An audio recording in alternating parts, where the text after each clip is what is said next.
buenas noches, queridos amigos de Entre Puntos. Esta noche vamos a hablar de economía, vamos a hablar de cómo influyen en nuestros presupuestos las nuevas medidas tomadas por el gobierno central. Vamos a hablar sobre cuáles serán las consecuencias de la nueva emisión de los nuevos bonos soberanos por $1.000 millones puestos a circular en el mercado internacional por la República Dominicana el 11 de este mes y ya están depositados en la cuenta del Ministerio de Hacienda en nuestro país. Se ha dicho que la entrada de estos recursos pues fortalecerán lo que son las reservas internacionales en un momento incluso que éstas se encuentran en un nivel histórico máximo o muy alto, vamos a decir.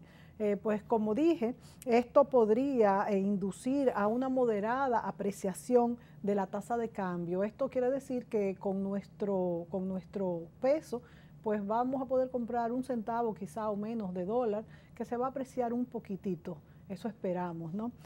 Pues como estoy diciendo, estos recursos entraron en unos momentos en que los niveles internacionales que ellos le llaman por las siglas RIN, para que ustedes sepan cuando lo vean, pues están altas.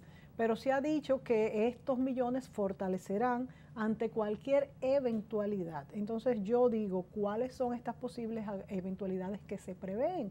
Y por supuesto, para los amigos que están en sus casas, también me gustaría explicar en este programa para qué se utilizan estas reservas internacionales. ¿Cuál ha sido la media acumulada, por ejemplo, de las reservas internacionales del Banco Central?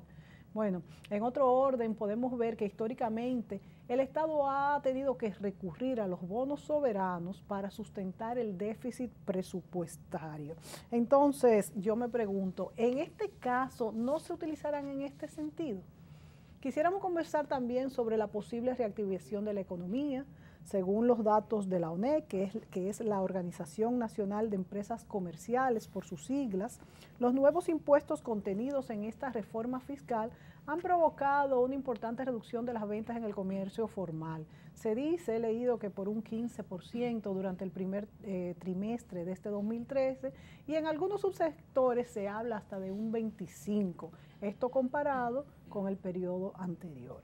Entonces, ¿podríamos decir que ha comenzado ya la reactivación de la economía o que comenzará a partir de ahora?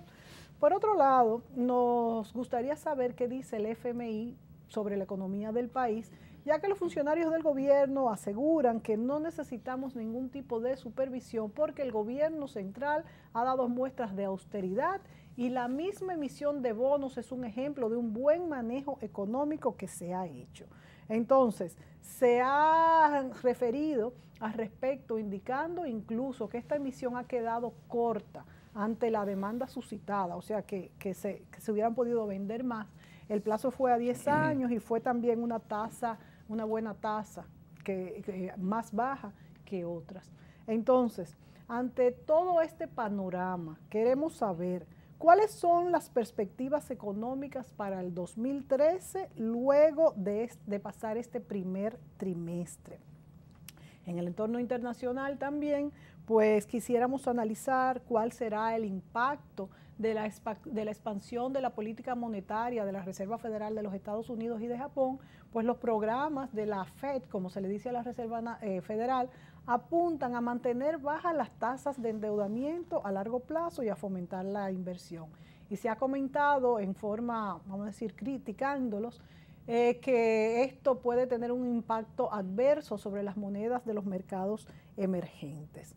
Entonces, en este panorama, ¿será de recesión el 2013 o por el contrario será el inicio de una estabilización del ciclo económico? ¿Cuáles son los riesgos de las crisis de la deuda soberana en Europa, que estamos todavía en que estos países no puedan pagar? ¿Qué informaciones ha arrojado el nuevo informe del FMI sobre la perspectiva mundial de 2013? Bueno, pues para hablar sobre todos estos temas, hemos invitado esta noche a dos economistas, que son Edmundo Rivera y Miguel Collado, pues excelentes investigadores de los asuntos económicos que ambos han estado antes en nuestro programa. Muy buenas noches y bienvenidos a Entre Puntos. Muy buenas noches. Quisiera comenzar un poco ubicándonos en el entorno internacional y hablar de este informe que el FMI ha preparado en marzo tanto sobre las perspectivas económicas de nuestro país, de la República Dominicana, como el informe de economía mundial y cómo quedamos nosotros insertados dentro de este panorama. Edmundo, yo he hecho una introducción hablando de cuál es el momento económico que vive la República Dominicana, cómo hay una esperanza en que la economía pues se reactive, cómo van a funcionar estos bonos, pero para iniciar y enmarcarnos en lo que es el entorno internacional, háblanos para comenzar de este informe del FMI, cómo evalúa la economía dominicana y cómo estamos en el marco y escenario internacional. Muchas gracias por la invitación. Si partimos con el análisis del Fondo Monetario Internacional, el informe que ellos publicaron a principios de abril, mejor dicho fue el 16 de abril de 2013, el Fondo Monetario indica que la economía mundial está creciendo a 3 velocidades. Una velocidad relativamente muy buena, que son los de mercados emergentes. Cuando hablamos de los mercados emergentes y los países en desarrollo, estamos hablando de la zona de Asia, América Latina, el Caribe y parte de algunos países africanos. Hay un segundo bloque de países que están creciendo mucho más moderadamente, con una gran distancia obviamente, pero más moderadamente, que lo está liderando principalmente Estados Unidos y algunos países de nórdicos de la zona del euro, o de Europa. Por ejemplo, Suecia, Finlandia, Suiza en este caso, no es nórdico, pero está dentro de ese grupo.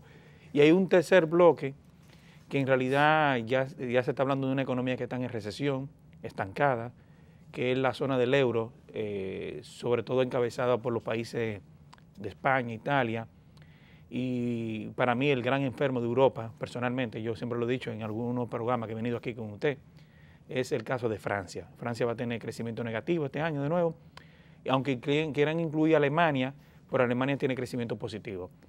La idea, lo importante de este análisis es que el Fondo Monetario está reconociendo que la situación mundial no es nada fácil. Ya tenemos alrededor de casi 6 años, 7 años, después del inicio de la crisis financiera mundial en el 2007, y estamos ahora en una fase, yo lo he explicado en otros programas de ciclo económico, que estamos en un problema de credibilidad, sobre todo de la parte fiscal a nivel internacional. Estamos hablando de países sobreendeudados, países con problemas de déficit fiscales, y yo me voy más lejos. Yo diría que lo que se está demostrando en la zona del euro, sobre todo los países que tienen problemas, no es el problema del euro. El problema del euro es otro asunto que podemos explicar más adelante. Yo pienso que el problema es el modelo del estado de bienestar que ha primado en el continente europeo cuando tú estás viviendo por encima de tus posibilidades. En el caso de la República Dominicana, dentro del informe del Fondo Monetario, curiosamente, aunque es mencionado la República Dominicana en este informe de abril del 2013, ya había salido una nota de prensa que fue el artículo 4 del Consejo de Directores del Fondo Monetario. Y lo interesante es que el Fondo Monetario, en el 8 de marzo, ellos dicen que la economía dominicana tiene 2 grandes retos. No están diciendo nada nuevo, sino lo están reafirmando, que es el desequilibrio fiscal y la difícil situación del sector eléctrico, que en última instancia es finanzas públicas.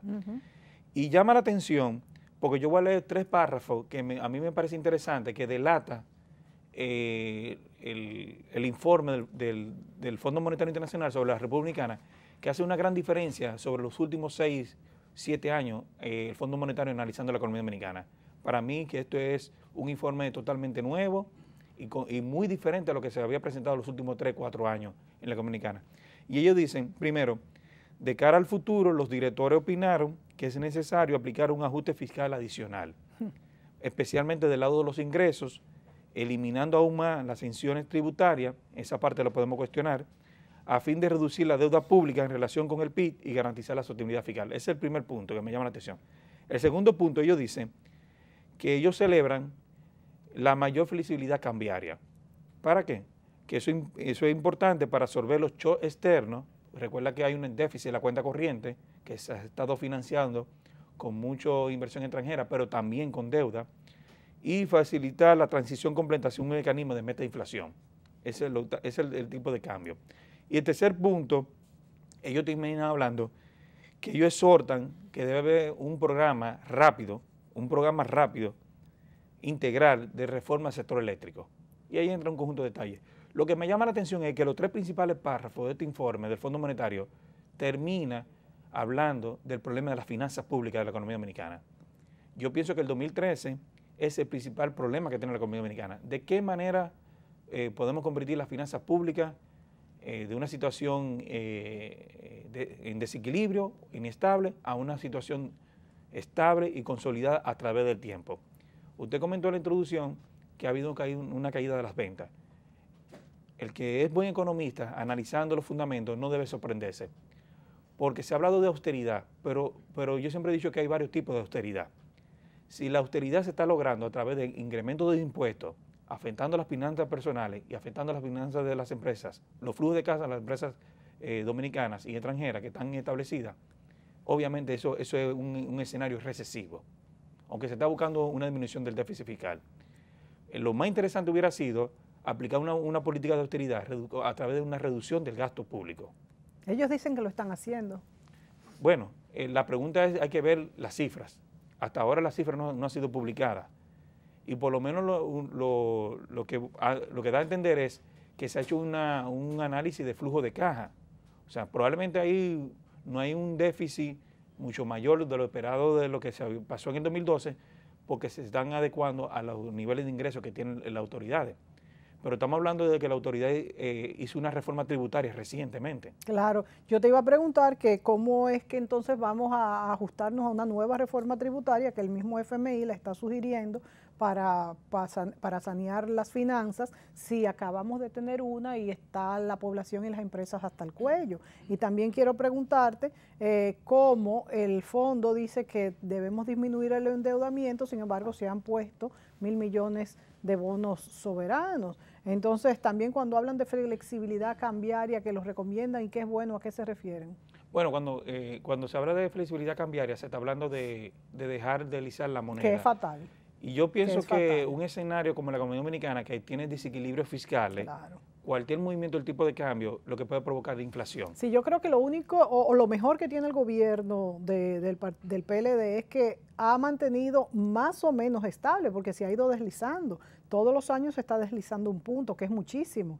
Entonces no es que está fija, pero esto yo no entiendo cómo es que todavía los economistas, ustedes los economistas, pues dicen que el deslizamiento de la tasa de cambio hacia arriba, o sea que nuestra moneda valga menos, es una solución para el país, porque es que primero el trabajador se le baja el sueldo inmediatamente aunque se lo subieran, segundo la deuda se paga en dólares, debemos más, tercero nuestro salario nos degrada como seres humanos, puesto que en otros países el individuo, el ser humano gana un salario que vale 3 veces, 20 veces, 40 veces lo que ganamos nosotros. Entonces, ¿por qué el Fondo Monetario insiste en que nosotros debemos de devaluar nuestra moneda? Bueno, la lógica del Fondo Monetario, yo aplico la lógica del Fondo Monetario. Ellos vienen de una escuela que ellos dicen que los ajustes para los desequilibrios externos, cuando tú estás hablando de una economía que se está importando mucho más de lo que se está exportando, un mecanismo es a través de un deslizamiento del tipo de cambio, porque eso le da, entre comillas, competitividad a las exportaciones, vamos a decir competitividad real, y por otro lado encarece los precios de los productos importados y por lo tanto disminuye la demanda. Porque el problema es que cuando tú tienes un desequilibrio en la balanza de corriente de un país, o sea, las importaciones están por encima de las exportaciones, sí, es un reflejo de un exceso de gasto. Sí, pero lo que es muy importante entender, Edmundo, es que nuestro país no consume productos extranjeros porque sean más baratos. Esto es una falacia. Produce productos extranjeros porque los de aquí no son de calidad o porque, claro, los de aquí salen más caros, porque no hay competitividad por el sector eléctrico, por no hay mano de obra calificada. Entonces, porque nosotros devaluemos nuestra moneda, no es verdad que nosotros vamos a producir. Es que no es verdad que porque nosotros devaluemos que el peso esté a 50 por 1, eso nos va a hacer productivos. Nos va a hacer productivos quizás ante una economía externa y se van a quedar 5 exportadores con un poquito más de dinero porque ni siquiera va a ser mucho y la población va a estar más en la miseria de lo que está ahora. Entonces, es una escuela que favorece favorece lo que tú estabas diciendo ahorita, que está pasando en Europa, el modelo económico que no favorece a las poblaciones. Entonces esto como que confunde un poco a las personas. Yo respeto algunas, pues las teorías del FMI, incluso pienso que en muchos momentos han sido muy necesarias cuando los gobiernos no pueden pues supervisarse y contenerse a un plan, pero yo creo que nos deberíamos de negar. Si me permite aclararlo, sí, claro. Yo de mi perspectiva no lo comparto tampoco. Yo sé que tú no lo compartes tampoco. Yo pienso que el principal, porque hay que ir al origen del problema. El problema no es la moneda. Claro, dominicana. El problema no es la moneda. El problema es el exceso de gasto que hay en la economía dominicana por encima de su capacidad. Claro. Y si uno analiza quién es el culpable del exceso de gasto, no el culpable, el origen. Claro. Uno se da cuenta que uno de los factores principales es el déficit fiscal que nosotros hemos acumulado los últimos 6, 7 años. Y lo más terrible es que ese déficit fiscal lo hemos financiado a través de deuda. Y dos tipos de deuda, que es deuda pública a través de fondos internos, que cuando se financia a través de fondos internos es lo que provoca que se va eliminando los fondos prestables al sector privado, y por eso es que la economía está en una fase de recesión y afecta la tasa de interés. Pero si tú lo financias a través de fondos públicos externos, que es la deuda, eso afecta lo que se llama riesgo país y lo que es el indicador de solvencia. Y eso lo reconoce el Fondo Monetario, eso lo reconoce. Y la única manera de tú blindar una economía, como la economía dominicana, ante esos eventos internacionales y ante un movimiento del tipo de cambio, es blindando las finanzas públicas. Ahora, si uno hace un análisis al detalle, ¿cuál es el origen de los déficits? Hay muchos elementos y uno de ellos es la finanza pública que tiene que ver con el sector eléctrico. Estamos hablando que el sector eléctrico está generando un déficit de 110 millones de dólares mensuales, por lo menos la cifra que yo tengo, y hay una deuda acumulada de 800, 900 millones de dólares. Eso varía, recientemente bajó a 700 millones, pero el año pasado solamente en el déficit sector eléctrico, en el subsidio del sector eléctrico, fue alrededor de 1.500 millones de dólares.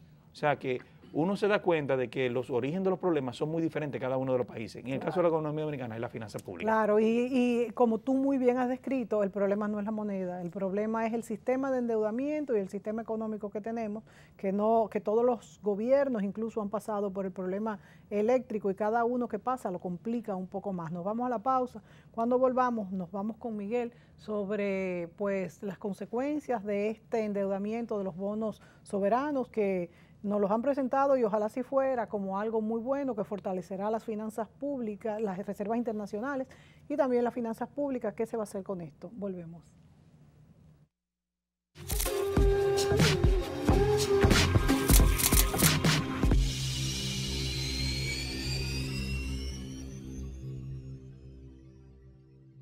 No podemos dejar de dar las gracias una vez más al Salón Lorelén por tantos años al cuidado del cabello de Mónica Gutiérrez. El Salón Lorelén está en la calle Bayacán 25A, Urbanización Renacimiento.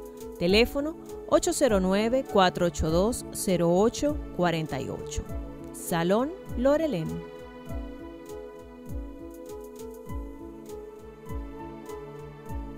¿Por qué ahorrar te hace bien? Ahorrar me hace bien porque garantizo el futuro de mis hijos y puedo ganar fines de semana, becas escolares, iPhones, aires acondicionados y bonos de gasolina. A mí ahorrar me hace bien porque yo puedo programar mis ahorros y además de eso ganar un viaje a Orlando o Nueva York o un crucero por el Caribe.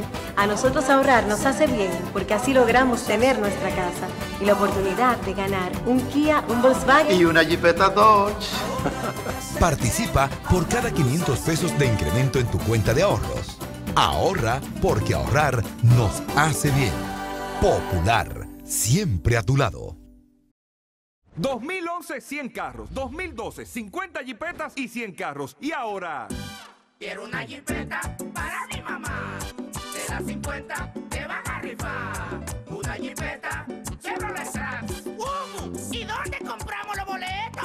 Compra tus boletos en cualquier establecimiento de Leitza, tu única loto por solo 200 pesos. Y en todas las sucursales de Win Telecom recibe un boleto gratis al activar cualquiera de los servicios de televisión, internet y teléfono. Y si ya eres cliente Win, recibe un 10% de descuento en la compra de cada boleto. Solo 200 pesos, son 50 jipetas, impuesto incluido. Para mayor información, llama al 809-200-3000. Si las cosas que valen la pena se hicieran fácilmente, cualquiera las haría. Pero no existe en el mundo algo tan importante como tus metas, tus objetivos, tus sueños. Aun cuando sientas que no vas a poder, aun cuando te digan que no podrás, aun cuando creas que tus fuerzas ya se acabaron, nosotros sabemos que puedes. Lucha por lo que te has dispuesto a cumplir. No hay carreras imposibles, ni cumbres inalcanzables. Si crees que puedes, puedes. Por supuesto que tú puedes. Nosotros creemos en nuestra gente, en su empeño, en su fortaleza. En el BHD, creemos que el dinero solo tiene valor si sirve para construir con esfuerzo y trabajo el bienestar de nuestros clientes. Nosotros vemos el dinero así, por eso lo cuidamos más. Banco BHD. Mi amor, te tengo la cena perfecta. Eso suena tentador. Sí, en un lugar tranquilo, íntimo y una comidita ligera. Ligera. Señores, su sesión va a iniciar.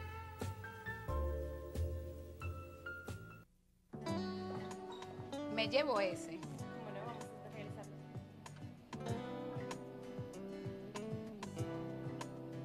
Sí, con tarjeta. Esa es la que yo quiero. Ella tiene muy claro lo que quiere para sus próximas vacaciones. Y es que al comprar con sus tarjetas Banreservas, acumula Eres que podrá convertirlas en viajes, estadías en hoteles, entradas a eventos y regalos. Tarjetas Banreservas, un mundo de beneficios para ti.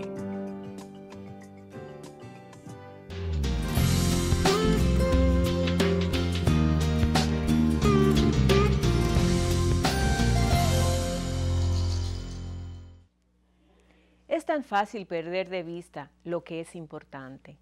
Danza lento. ¿Alguna vez observó a un niño en un carrusel giratorio o escuchó el sonido de la lluvia cuando cae al suelo? ¿Alguna vez siguió el vuelo errante de una mariposa o fijó su mirada en el crepúsculo solar? Es mejor disminuir el paso. No dance tan deprisa. El tiempo es corto. La música va a terminar. A través de cada día usted corre o vuela. Cuando pregunta, ¿cómo estás?, escucha la respuesta. Cuando el día termina, queda acostado en la cama con los próximos quehaceres rondando por su cabeza. Es mejor disminuir el paso. No dance tan deprisa. El tiempo es corto. La música va a terminar. Alguna vez dijo un niño, dejemos esto para mañana, y en su prisa vio su tristeza. Perdió contacto, dejó morir una buena amistad porque nunca tenía tiempo para llamar y decir hola. Es mejor disminuir el paso. No dance tan deprisa, el tiempo es corto. La música va a terminar. Cuando corre tan deprisa para llegar a algún lugar, usted pierde la mitad de la satisfacción de llegar allí. Cuando se preocupa y se apresura todo el día, es como si fuese un regalo que no fue abierto, un regalo lanzado afuera. La vida no es una corrida. Llévela lentamente. Escuche la música antes que la canción acabe. Patricia Gutiérrez Fiallo utiliza los servicios de Silhouette by Isabel Green, salón y maquillaje. Calle Sócrates Nolasco número 5 en Sanchenaco. Teléfono 809-566-8379. Silhouette, salón y maquillaje.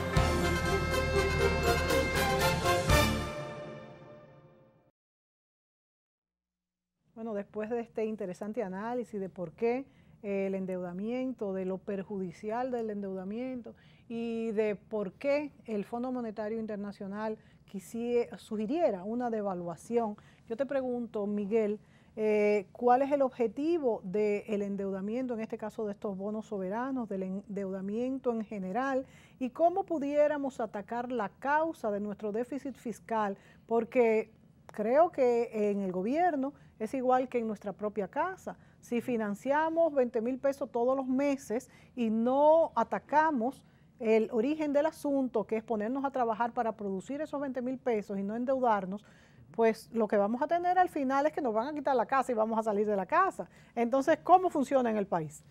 Bueno, correcto. Como bien mencionaba Edmundo en el segmento anterior, el origen de esta situación que tenemos se debe a la problemática fiscal, a los déficits que hemos tenido. Tú mencionas los bonos y hay que hablar de que los bonos vienen a seguir financiando el endeudamiento, o mejor dicho, los déficits. Están contemplados dentro del presupuesto de este año y se estarían acumulando a la deuda que ya tenemos en el país. Podemos ver en el gráfico que estamos viendo ahora mismo en pantalla, cómo desde 2005 hasta 2012, de acuerdo a Crédito Público, la deuda del gobierno central se ha incrementado en 182%. Mucho. ¿A qué se debe ese incremento en la deuda? Que continúa con emisiones como los bonos, pero no solamente los bonos externos, sino también bonos internos. Hay en el presupuesto de este año contemplado 45.000 millones de bonos de la deuda interna, que vamos a ver en un momentito la dinámica de la misma. Bueno, el endeudamiento viene básicamente para financiar los déficits, como mencionamos. En la gráfica que tenemos en pantalla, vemos como desde 2008 hasta 2012 hemos tenido déficits que en los primeros 4 años de ese periodo rondaban por los 54.500 millones de pesos. Para el año pasado todavía no tenemos una cifra oficial del gobierno en cuanto al monto de ese déficit. Y es muy importante que hablemos sobre esto. Tal vez lo podemos hablar un poquito más adelante. ¿En cuánto se estima? Sobre la transparencia. Nosotros en CRES estimamos que debe andar por superior a los 170.000 millones. Wow. El Fondo Monetario lo estima Casi en unos 4 veces. 168.000 millones.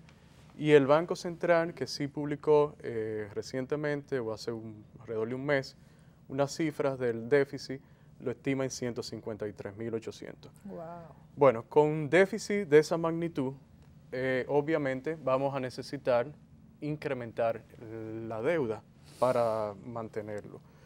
En el gráfico que estamos viendo ahora, vemos la deuda del gobierno central dividida. La línea azul es la que muestra la deuda externa y la franja roja, el endeudamiento interno. Como vemos, desde aproximadamente 2008 hasta acá, el endeudamiento interno ha incrementado. O sea, el endeudamiento con los bancos del país. Con los bancos, con tenedores de bono en sentido general, bueno, bonos emitidos internamente en la economía.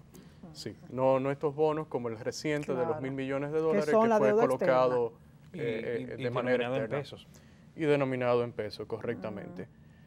Vemos en este otro gráfico que es importante, o sea, yo considero que independientemente de que tengamos muy pendiente ese endeudamiento externo, debemos ver el endeudamiento total y su causa, pero también la relación de la deuda interna. No debemos perder la perspectiva de que, como vemos o se aprecia, la barra roja que representa el porcentaje de la deuda externa como total, como parte del total de la deuda del gobierno central, ha pasado de un 86% de la deuda a 67% el año pasado, porque precisamente la proporción de la deuda interna se ha incrementado. Wow. Y ahora representa, aproximadamente pasó de 14% a 33% en 2012. Mucho. Bueno, eso es lo que te tenía como en esos gráficos que mostrar para poner en perspectiva primero. Se produce este asunto del endeudamiento a causa de los déficits. Tenemos que tener en cuenta que estos bonos vienen a incrementar más el stock de deuda, en este caso específicamente la externa, pero también debemos preocuparnos por el endeudamiento interno, que repito, en este año hay unos 45.000 millones de pesos presupuestados para lo mismo. Pero entonces, Miguel, ¿qué hay de cierto sobre que estos bonos han venido a reforzar las reservas internacionales netas y que son simplemente para algún imprevisto que se dé en el país y que incluso hasta podrían ayudar a un deslizamiento hacia abajo, sea positivo, de la tasa de cambio, de que el peso se fortalezca? Bueno, ese pudiera ser obviamente el efecto de corto plazo, pero de nuevo yo insisto en que no debemos perder la perspectiva de por qué se emiten estos bonos. O sea, estos bonos estaban contemplados. Y vamos a hablar déficit del año pasado, de nuevo. El año pasado di tres cifras diferentes. Todavía no tenemos una cifra oficial del gobierno, de las autoridades de Hacienda, en este caso, de cuál fue el déficit. Hay una parte de ese déficit que amerita financiamiento aún. Y esos bonos, una parte de ellos, no sé qué porcentaje, serían destinados también a cubrir ese déficit. El año pasado, en 2012, según los datos de crédito público, la deuda aumentó unos 2.642 millones. Ahora, si asumimos únicamente el déficit del Banco Central, que fue el más pequeño de los tres que te di, el de CRES, el del Fondo Monetario, 165.000. El del Banco Central serían 153.800. Eso implicaría una necesidad de financiamiento de 3.900 y tantos millones de dólares. Repito, si aumentó en 2.642 aproximadamente el endeudamiento, entonces tenemos unos 1.300 y tantos millones que hay que financiar.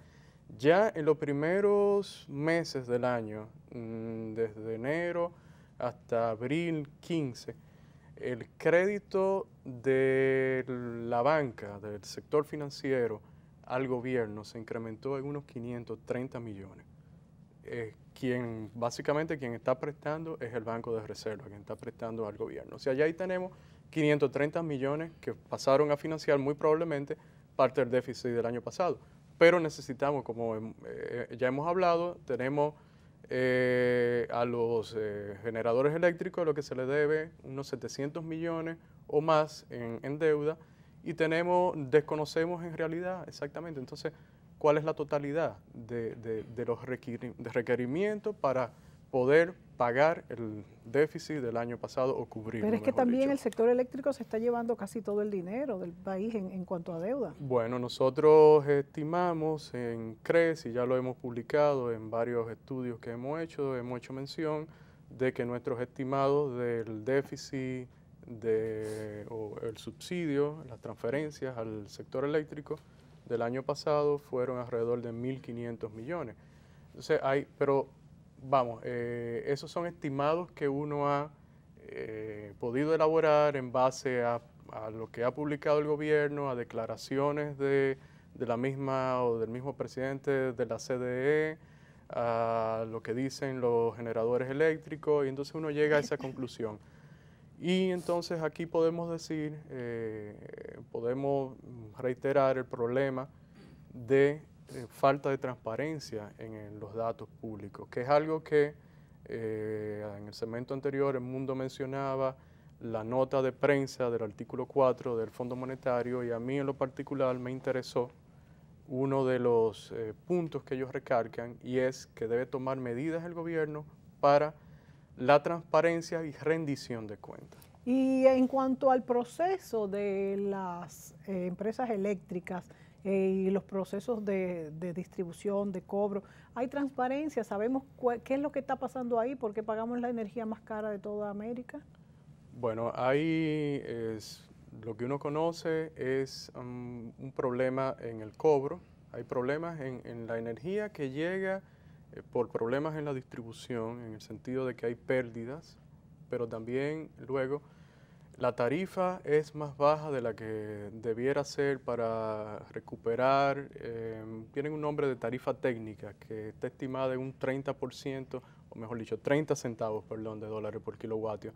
Y se está cobrando, si mal no recuerdo, unos 20 más o menos. ¿Pero esa es la tarifa a todo el mundo o esa es la tarifa subsidiada? Esa es la tarifa promedio. Pero sigue siendo la tarifa más cara que en otros países. No tengo comparación, pero sí es cara, definitivamente. Sí. Pero tenemos un problema de que tú tienes, por un lado, los generadores, y por otro lado tienes estas empresas distribuidoras que son las que cobran, pero no son eficientes en el cobro.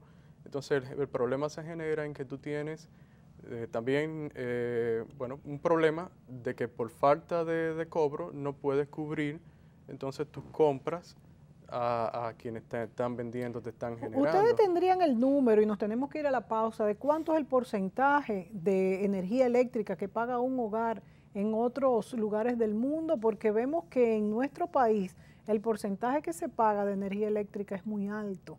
Entonces, yo lo que no entiendo cómo es que hay tanto déficit si se supone que ya los barrios marginados están también pagando luz, o es que todavía no se paga. Yo honestamente no te puedo decir, mire, este es el número. Ahora, yo sí veo una cosa, y que es algo que se ha analizado en diferentes medios, y es el prepago. El prepago ha dado éxito, ha tenido éxito en diferentes zonas del país, incluso en la misma capital. Hay barrios donde se ha hecho ese experimento, y según entiendo, la electricidad pagada es superior a la consumida en un mes, porque están prepagando y tienen un consumo que todavía, lo han prepagado precisamente, vale la redundancia, pero todavía no lo han consumido. Es como, hay 9 millones y tantos de celulares y la gran mayoría son con tarjeta. Entonces, por ahí pudiera venir también. No digo que sea la solución, pero es un elemento interesante. Y que con una buena gestión de distribución pudiera implementarse más. Bueno, pues nos vamos a la pausa, y cuando vengamos vamos a escuchar qué nos dice Edmundo respecto a cómo estamos en nuestro país, esta misma deuda, índices de desempleo, de inflación, respecto pues al escenario internacional. Perfecto. Volvemos.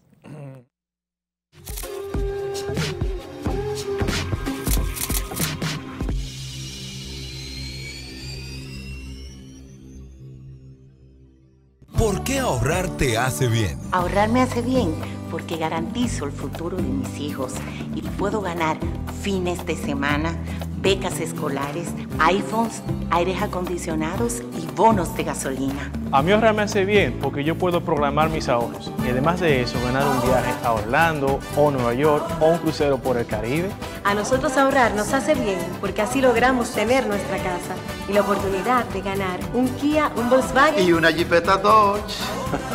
Participa por cada 500 pesos de incremento en tu cuenta de ahorros. Ahorra porque ahorrar nos hace bien. Popular, siempre a tu lado. Si las cosas que valen la pena se hicieran fácilmente, cualquiera las haría. Pero no existe en el mundo algo tan importante como tus metas, tus objetivos, tus sueños. Aun cuando sientas que no vas a poder, aun cuando te digan que no podrás, aun cuando creas que tus fuerzas ya se acabaron, nosotros sabemos que puedes. Lucha por lo que te has dispuesto a cumplir. No hay carreras imposibles, ni cumbres inalcanzables. Si crees que puedes, puedes. Por supuesto que tú puedes. Nosotros creemos en nuestra gente, en su empeño, en su fortaleza. En el BHD, creemos que el dinero solo tiene valor si sirve para construir con esfuerzo y trabajo el bienestar de nuestros clientes. Nosotros vemos el dinero así, por eso lo cuidamos más. Banco BHD. Me llevo ese.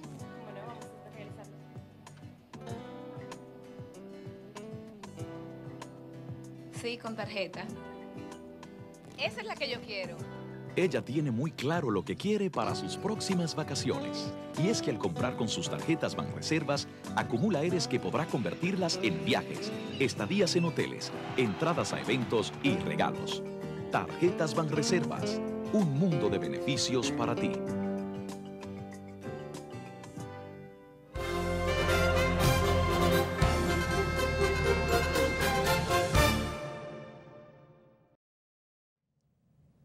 Bueno, Edmundo, hablábamos de recuperación económica. Miguel nos hablaba de los escollos que nos presenta la economía nacional en este momento. Vemos también que el índice de desempleo es alto, que no se ha manejado mucho en los periódicos. Y también, por lo que dice Miguel, nos hemos quedado con el temor de que estos bonos soberanos no van entonces a aumentar mucho las reservas internacionales, sino que se van a utilizar en el mismo gasto corriente, y eso también me preocupa bastante, como a todos. ¿Cómo ves tú que se va a manejar la economía y nosotros en nuestros bolsillos los vamos a sentir? Bueno, yo lo que estoy preocupado un poco es el ciclo económico que estamos en la República Dominicana, ya luego de varios años creciendo con unas tasas por encima del 4%, algunas de ellas sustentadas con deuda o con financiamiento, uno tiene que revisar esas cifras. Lo interesante es que el mismo informe del Fondo Monetario reconoce que la economía para el 2013 va a estar creciendo 2.2% y luego 3.4% para el 2014.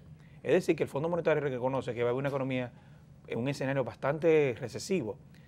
Y la otra moneda es que la tasa de desempleo ahora mismo está en 14, la última cifra en 14.7%. Ellos dicen que va a crecer a 15.6% y para el 2014 va a subir a 16%, el desempleo de la economía americana. Mucho. Eso es muchísimo. La última vez que la economía americana tuvo un desempleo de un 16% fue en el 2003, cuando la crisis bancaria. Wow. O sea, que estaríamos en un escenario volviendo, no con la crisis bancaria, obviamente, pero estamos volviendo a un escenario bastante recesivo de la economía. Wow. Muy fuerte. Sí. Y bueno, Mónica, perdón, quisiera aclarar que no es que no vayan a incrementarse las reservas internacionales netas, porque de hecho sí lo harían, pero lo que yo quería enfatizar en el segmento anterior es el origen de esta necesidad de estas emisiones y el problema que tenemos de endeudamiento, que quisiera enfatizar algo aquí, y es que cuando digo problema me refiero a que tenemos que tener cuidado con el nivel de endeudamiento, porque si lo vemos todavía como porcentaje del PIB, claro, hay personas que pudieran estar engañando, analistas, pensando que tenemos un nivel todavía que podemos seguir endeudándonos, que tenemos margen. Sin embargo, uno en CRES prefiere ver indicadores como, por ejemplo, el pago de intereses de la deuda y el servicio de la deuda, que los intereses más el capital, como porcentaje de los ingresos totales. Las recomendaciones internacionales serían de los intereses sobre los ingresos de un 15%, ya nosotros andamos superior al 17%, y del servicio de no más de 30%, o sea, ya es como cuando tú llegas a ese punto ya tienes que tener cuidado, y nosotros andamos por el orden del 38%. Entonces tenemos que tener mucho cuidado con esta cuestión del endeudamiento, yo me imagino, tanto Miguel, interno como externo. Corrígeme tú, pero sería como endeudarme por el valor de mi casa en vez de por lo que yo produzco, ¿verdad? Bueno, la idea de medirlo con el PIB es como si el PIB se pudiera traducir de forma tal que yo pudiera pagar mi deuda. O sea, yo tengo la generación de riqueza, vamos a decir, para yo poder seguirme endeudando porque la voy a poder pagar, pero tenemos una economía que nosotros estimamos que es un 60% de informalidad. Entonces tú estás... Aquí vamos al caso de la desafortunadamente llamada reforma tributaria que se implementó, que no fue más que un incremento generalizado de impuestos, que te estás llevando a incrementar aún más la informalidad, te está creando incentivos, además de que te está penalizando la economía, como bien decía el mundo, o sea, el Fondo Monetario está estimando un 2% de crecimiento, 2.2% de crecimiento para este año, nosotros en CRES entendemos que pudiera andar por ahí, y simplemente un incremento de impuestos generalizados te frena la economía. Y hay una situación interesante que muchas veces algunos analistas no tienen la interpretación correcta, es cuando tú tienes un presupuesto y tú manejas ese presupuesto, vamos a suponer desde el punto de vista de flujo de caja equilibrado, pero si tú entras en una economía con bajo crecimiento, las recaudaciones proyectadas o estimadas para ese año probablemente va a estar por debajo, claro. Entonces tú vas a necesitar más financiamiento, no importa si son deuda interna o deuda externa, para cubrir ese faltante, por decirlo así. Y eso me lleva a mi regla número 1. Todo el problema de la economía americana está en el origen, en la finanza pública. ¿Y a qué me refiero a la finanza pública? Porque la gente se queja, se está devaluando la moneda, que la tasa de interés está subiendo, que la inflación está subiendo. Si uno va a un análisis correcto de la economía, se va a dar cuenta que si tú tienes la finanza pública correcta, no es que evitemos el endeudamiento, porque el endeudamiento es un parte, un mecanismo de flujo de caja, puede ser. Pero si tú tienes déficit fiscales constantemente altos, años tras año, eso se refleja automáticamente en mayores impuestos, en problemas del tipo de cambio y en problemas de la tasa de interés. Nos vamos a la pausa, Edmundo, pero quisiera preguntarte, cuando todavía no se usaba este exceso de endeudamiento y nos decían los economistas que debíamos coger prestado porque estábamos muy lejos de la capacidad de endeudamiento, que por cierto, después que dijeron esto llegamos tan rápido al tope cuando ya no se podía más, según decían otros. Pero bien, esto va, económicamente hablando, podríamos decir que esto permite a los países tomar préstamos que no sean para producción, porque a mí como administradora de mi propia vida, vamos a decir, como que no me cabe mucho en la cabeza que podamos tomar préstamos para gastos corrientes, o sea, para el gasto diario, y no para algo que vaya a ser productivo y me vaya a permitir pagarlo después. ¿Cómo se manejan esto de parte de las economías modernas, por así decirlo? Los decimos después de la pausa. Volvemos.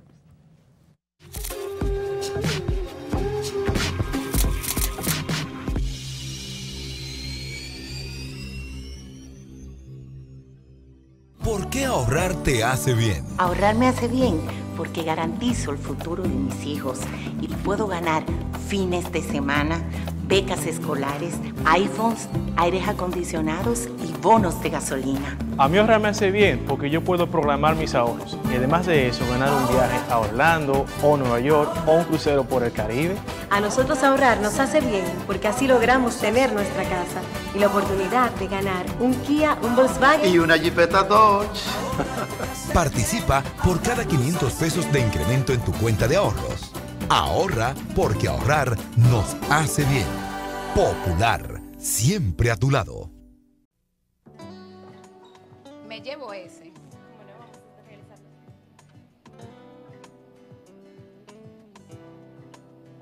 Sí, con tarjeta.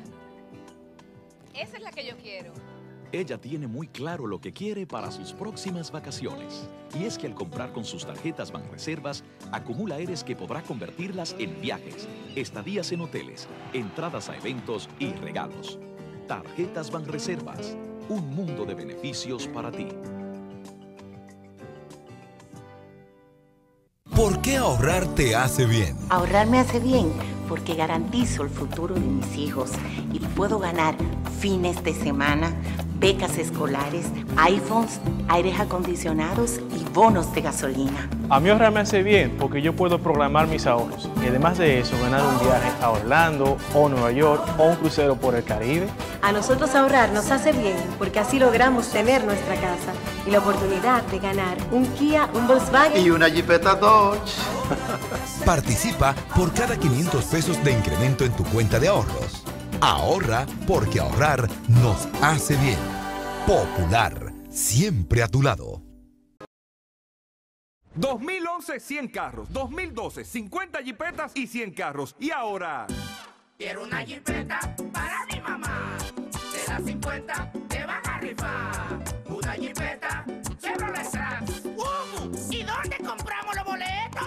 Compra tus boletos en cualquier establecimiento de Leitza, tu única loto por solo 200 pesos. Y en todas las sucursales de Win Telecom recibe un boleto gratis al activar cualquiera de los servicios de televisión, internet y teléfono. Y si ya eres cliente Win, recibe un 10% de descuento en la compra de cada boleto. Solo 200 pesos, son 50 jipetas, impuesto incluido. Para mayor información, llama al 809-200-3000.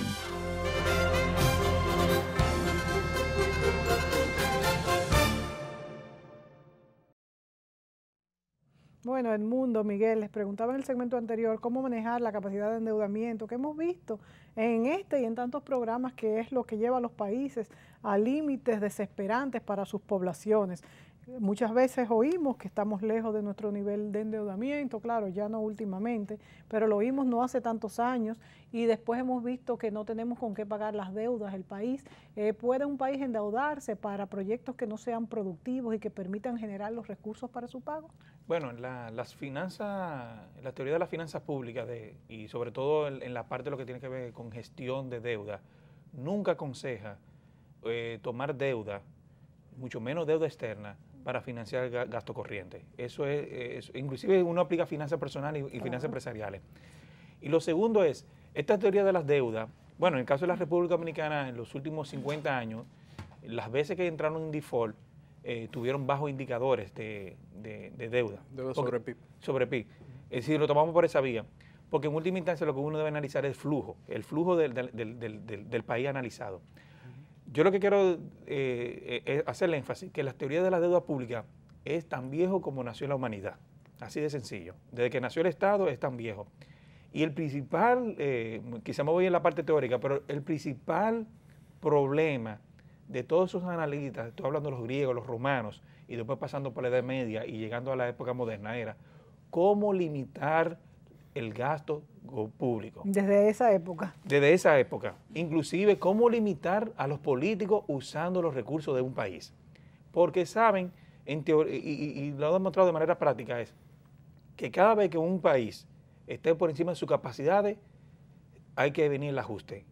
El ajuste siempre viene. La gran pregunta es si tú vienes el ajuste de manera organizada o de manera desorganizada. Y si estamos hablando de deuda, el pueblo dominicano tiene que entender que la deuda siempre refleja los impuestos futuros al valor presente. Por decirlo así, si tú debes hoy 20 mil millones de dólares de deuda, eso es más o menos el equivalente a los impuestos futuros que tú tendrás que pagar. ¿Qué vamos a hacer, Miguel, entonces, para pagar estas deudas? ¿Qué hará el país? Bueno, para empezar, lo que primero necesitamos es responsabilidad fiscal. Responsabilidad fiscal en este sentido sería verdaderamente tener austeridad, reducir el déficit, o lo que uno quisiera verdaderamente es no tener déficit. Y generar superávit. Generar superávit. Entonces, y generar superávit para ir desmontando la deuda que ya tenemos, esos pasivos. Ahora, en este sentido, a mí me gustaría mencionar que la misma Estrategia Nacional de Desarrollo en un momento menciona la necesidad de una ley de responsabilidad fiscal, y nosotros entendemos que independientemente de su mención, su mandato, República Dominicana merita una ley de responsabilidad fiscal y transparencia. ¿Qué haría esta ley? Fiscal. ¿Cómo funcionaría? Mira, de nuevo, repito, el nombre sería transparencia y responsabilidad fiscal.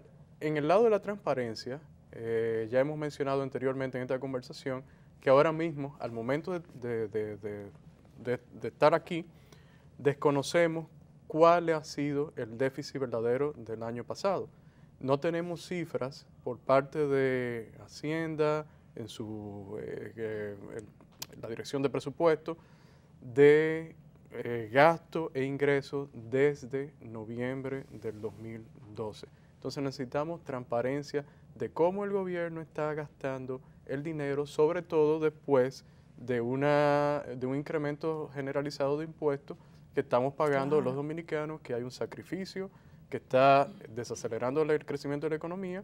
Entonces es imprescindible tener la parte de transparencia y medidas concretas o una ley que sea lo suficientemente entendible para cualquier ciudadano para que sea comprensible qué amerita o qué representa ser responsable en términos fiscales.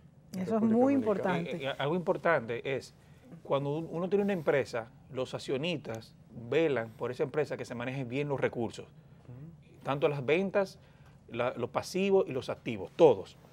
Nosotros los dominicanos somos los accionistas de la República Dominicana. Claro. Esto es como si fuera una empresa. Y yo creo que el principal rol de nosotros para hacer rendición de cuentas y exigir rendición de cuentas a la autoridad es vigilar la sostenibilidad de la deuda pública. Y por eso hacemos estos tipos de programas, para que ustedes en sus casas entiendan lo que está pasando y puedan evaluar cuando le hablen de economía, que es algo tan importante. En este último minuto que nos queda, una pregunta. ¿Creen ustedes que el gobierno necesita de la supervisión del Fondo Monetario Internacional? Bueno, yo te diría que los principales compromisos por parte del gobierno de administrar los recursos públicos de manera ordenada, de manera responsable, porque hemos tenido experiencias, o sea, con el mismo Fondo Monetario Internacional, en la que el endeudamiento externo ha crecido producto precisamente de déficit que se han tenido. O sea, lo principal es nosotros tener la responsabilidad de asumir la responsabilidad de nuevo, ojalá no lo necesitáramos, sí, ¿verdad? Sí, si nosotros mismos. Ahora, no se puede negar que en países como nosotros, algunas veces cuando estamos bajo un acuerdo con el Fondo Monetario, se le da ciertas credibilidades a los inversionistas que están fuera. O sea que nos conviene por la catáloga. Sin embargo, en última instancia, la responsabilidad fiscal viene de la misma autoridad económica. No puede traerla al Fondo Monetario. Bueno, amigos, en este programa hemos visto cómo la deuda tiene que producir su propio pago, o sea, la inversión por esta deuda, que no podemos pues coger prestados para el gasto corriente, eso quiere decir el gasto diario, el gasto de todos los días, que sea en su hogar, que sea en el país, que sea en todas partes. Muchas gracias a Edmundo Rivera y a Miguel Collado por estar aquí como otras veces compartiendo con nosotros y explicándonos estos conceptos económicos tan importantes que ya todos ustedes quieren aprender y saber. Hasta la próxima semana y recuerde que puede volver a ver este programa el miércoles a las 2 de la tarde en el canal 38.